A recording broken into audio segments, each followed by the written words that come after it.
റിസ്വാൻ അടൂരുന്ന എന്റെ യൂട്യൂബ് ചാനലിലെ മറ്റൊരു വീഡിയോയിലേക്ക് ഏവർക്കും സ്വാഗതം. അപ്പോൾ ഇന്നത്തെ വീഡിയോയിലൂടെ നമ്മൾ ചെയ്യാൻ വേണ്ടി പോകുന്നത് വാട്സപ്പ് ടിപ്സ് ആൻഡ് ട്രിക്സ് എന്ന വീഡിയോയുടെ പാർട്ട് 2 ആണ്. അപ്പോൾ വാട്സപ്പ് ടിപ്സ് ആൻഡ് ട്രിക്സ് എന്ന വീഡിയോയുടെ പാർട്ട് 1 ഞാൻ നേരത്തെ ഇട്ടിട്ടുണ്ട്. ആ വീഡിയോയുടെ ലിങ്ക് ഡിസ്ക്രിപ്ഷനിൽ തരാം. അപ്പോൾ അത് കാണാത്തവരുണ്ട് എങ്കിൽ നിന്ന് കാണുക. അപ്പോൾ നമുക്ക് വീഡിയോയിലേക്ക് കടക്കാം. എൻ്റെ വീഡിയോ ആദ്യമായിട്ടാണ് കാണുന്നതെങ്കിൽ എൻ്റെ ചാനൽ സബ്സ്ക്രൈബ് ചെയ്യുക. സബ്സ്ക്രൈബ് ചെയ്തതിന് ശേഷം തൊട്ടടുത്തുള്ള ബെല്ലൈക്കൺ ഒന്ന് ക്ലിക്ക് ചെയ്ത് നോട്ടിഫിക്കേഷൻ ഓൺ ആക്കി കഴിഞ്ഞാൽ ഞാൻ ഇടുന്ന വീഡിയോയുടെ നോട്ടിഫിക്കേഷൻ നിങ്ങൾക്ക് ലഭിക്കുന്നതാണ്. ഇതേപോലുള്ള പുതിയ അറിവുകളുമായി ഞാൻ വീഡിയോ അപ്ലോഡ് ചെയ്യുമ്പോൾ നിങ്ങൾക്ക് ആ വീഡിയോ പെട്ടെന്ന് തന്നെ കാണാൻ കഴിയുന്നതാണ്.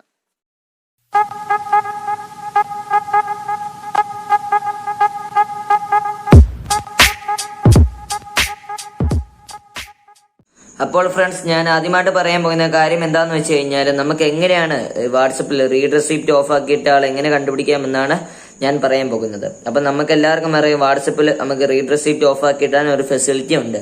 അപ്പോൾ അങ്ങനെ ഓഫ് ചെയ്തിട്ട് ആളെ എങ്ങനെ കണ്ടുപിടിക്കാമെന്നാണ് ആദ്യമായിട്ട് ഞാൻ പറയാൻ പോകുന്നത്. അപ്പോൾ അതിനായിട്ട് ഞാൻ ഇവിടെ 2 ഫോൺ എടുത്തിട്ടുണ്ട്. ഈ ഒരു ഫോണിൽ റീഡ് റെസിപ്റ്റ് ഓഫ് ആണ്, ഈ ഒരു ഫോണിൽ അങ്ങനെ ഓഫ് ആക്കിയിട്ടില്ല. അപ്പോൾ ഞാൻ ഈ ഫോണിൽ നിന്ന് ഒരു മെസ്സേജ് അയച്ച് കാണിച്ചു തരാം. അപ്പോൾ ഇവിടെ നിന്ന് ഹായ് എന്ന മെസ്സേജ് അയച്ചപ്പോൾ ദാ ഇവിടെ വന്നിട്ടുണ്ട്, ഞാൻ കണ്ടിട്ടുണ്ട്. എന്നാൽ ഇവിടെ ഒരു ബ്ലൂ ടിക്ക് വീഴുന്നില്ല. അപ്പൊ ഇങ്ങനെയാണ് നമുക്ക് ഈ റീഡ് റെസിപ്റ്റ് ഓഫ് ആക്കിയിട്ട് കഴിഞ്ഞാൽ ഇങ്ങനെ നമുക്ക് അറിയാൻ പറ്റുകയില്ല. ഇനി എങ്ങനെ കണ്ടുപിടിക്കാം എന്ന് നമുക്ക് പറയാം. അപ്പോൾ അതിനായിട്ട് ഒരു വോയിസ് മെസ്സേജ് ഇങ്ങനെ സെൻഡ് ചെയ്യുക. വോയിസ് മെസ്സേജ് സെൻഡ് ചെയ്ത് കഴിയുമ്പോൾ ഈ ഒരു റീഡ് റെസിപ്റ്റ് ഓഫ് ആക്കിയിട്ടിരിക്കുന്ന ആള് ഈ ഒരു വോയിസ് മെസ്സേജ് കേട്ട് കഴിഞ്ഞാൽ നമുക്ക് താണ്ട് ഇവിടെ ഒരു ബ്ലൂ ടിക്ക് വീഴും. അപ്പോൾ ഇങ്ങനെയാണ് റീഡ് റെസിപ്റ്റ് ഓഫ് ആക്കിയിട്ട് വീരനെ നമുക്ക് എങ്ങനെയാണ് കണ്ടുപിടിക്കാൻ പറ്റുന്നത്. അപ്പോൾ രണ്ടാമതായിട്ട് പറയാൻ പോകുന്ന കാര്യം എന്താണെന്ന് വെച്ച് കഴിഞ്ഞാൽ എങ്ങനെയാണ് വാട്സപ്പിൽ നമ്മളൊരു വോയിസ് മെസ്സേജ് അയക്കുന്നതിന് മുമ്പ് നമുക്ക് എങ്ങനെ അത് കേട്ട് നോക്കാം എന്നാണ് പറയാൻ പോകുന്നത്. അതിനായിട്ട് നിങ്ങൾ ഒരു വോയിസ് മെസ്സേജ് സെൻഡ് ചെയ്യാൻ വേണ്ടി എടുക്കുക. എന്നിട്ട് പറയാനുള്ളത് പറയുക. അതിനുശേഷം ജസ്റ്റ് ഒന്ന് ബാക്ക് അടിക്കുക. ബാക്ക് അടിക്കുമ്പോൾ ഇതാ ഇവിടെ നമുക്ക് ഇങ്ങനെയായിട്ട് കാണാൻ പറ്റും.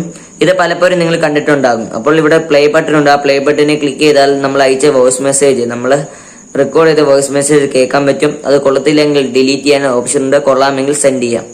അപ്പോൾ ഇങ്ങനെയാണ് ഒരു വോയിസ് മെസ്സേജ് റെക്കോർഡ് ചെയ്തിട്ട് സെൻഡ് ചെയ്യുന്നതിന് മുമ്പ് നമുക്ക് ഇങ്ങനെയാണ് ഇത് കേൾക്കാൻ പറ്റുന്നത്. അപ്പോൾ അടുത്തായിട്ട് പറയാൻ പോകുന്ന കാര്യം എന്താണെന്ന് വെച്ച് കഴിഞ്ഞാൽ നമുക്ക് എല്ലാവർക്കും ഒരു ശല്യമായിട്ട് തോന്നിയിട്ടുള്ള ഒരു കാര്യമാണ് എന്ന് ഞാൻ കരുതുന്നു. അതായത് നമ്മളിപ്പോൾ ഒരാൾക്ക് വാട്സപ്പിൽ ഒരു മെസ്സേജ് അയക്കുകയാണ് എന്ന് കരുതുക.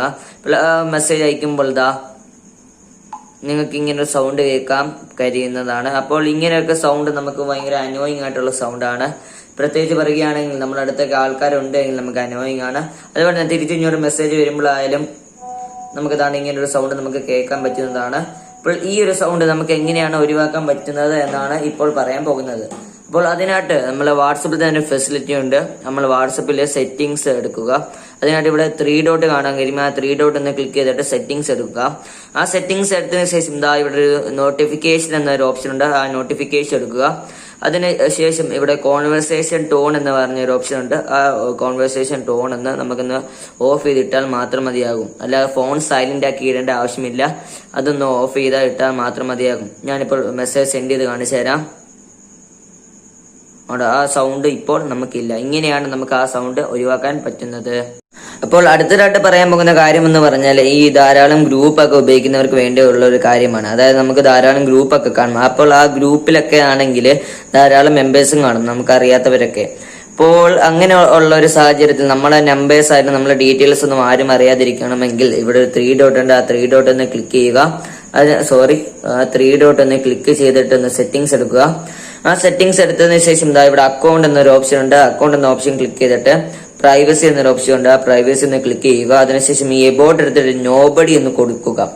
സാധാരണ ഇത് എവരിവൺ ആണ് കൊടുക്കുന്നത്, അത് നോബഡി എന്നാക്കുക. അങ്ങനെ നോബഡി ആക്കി കഴിഞ്ഞാൽ നമ്മൾ വാട്സപ്പിലൊക്കെ നമുക്ക് ഗ്രൂപ്പിലൊക്കെ നമുക്ക് അറിയാത്തവരൊക്കെ ഉള്ള ഒരു ഗ്രൂപ്പാണ് എങ്കിൽ നമ്മളെ ഫോൺ നമ്പർ ആയാലും ഡീറ്റെയിൽസ് ഒന്നും നമുക്ക് ആർക്കും അറിയാൻ പറ്റുകയില്ല.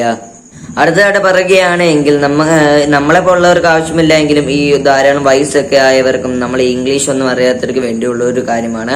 അതായത് നമ്മൾ വാട്സപ്പ് ഇവിടെ ചാറ്റ്സ് ആയാലും ഇവിടെ സ്റ്റാറ്റസ് എന്ന് എല്ലാം ഇംഗ്ലീഷിലാണ് നമുക്ക് കാണപ്പെടുന്നത്. അപ്പോൾ നമുക്ക് എങ്ങനെ ഇതും നമ്മുടെ ഭാഷയായ മലയാളത്തിലേക്ക് ആക്കാമെന്നാണ് പറയാൻ പോകുന്നത്. അതിനായിട്ട് ഇവിടെ 3 ഡോട്ട് ക്ലിക്ക് ചെയ്തിട്ട് സെറ്റിംഗ്സ് എടുക്കുക.